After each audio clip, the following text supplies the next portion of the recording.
करब हम छठी के बरतिया चढ़ते कतिकवा आ जइहा। लाइब हो पियर सरिया बतिया ना भुलाइब हो।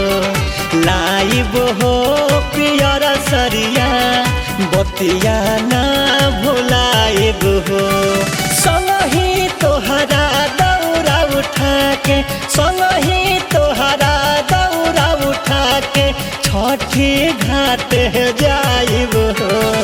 ले ले आइहा पियर सरिया बतिया ना भुला जइहा। लाइब धन पियर सरिया बतिया ना भुलाइब हो।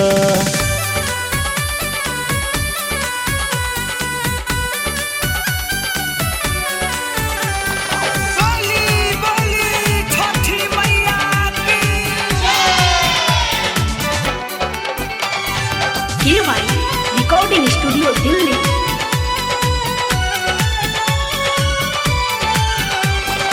फल फल हरिया संग ही किनाई रउआ जब घरे आइब हो।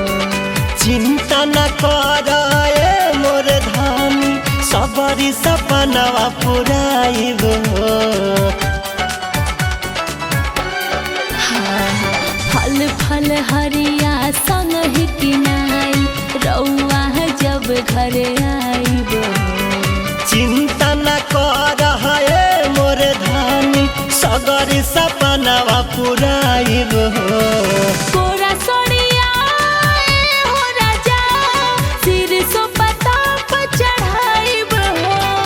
लाइब धन पियर सरिया बतिया ना भुलाइब हो।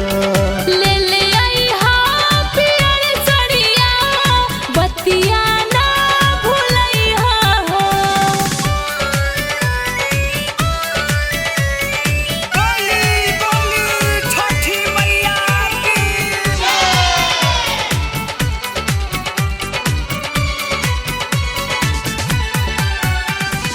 आई ही गईले बहरा से छठ करे परवाना जी। अवधेश कृष्ण के जानत है बारू करस न कवनो बहाना जी। आई ही गईले बहरा से छठ करे परवाना जी। अवधेश कृष्ण के जानत है बारू करस न कवनो बहाना जी।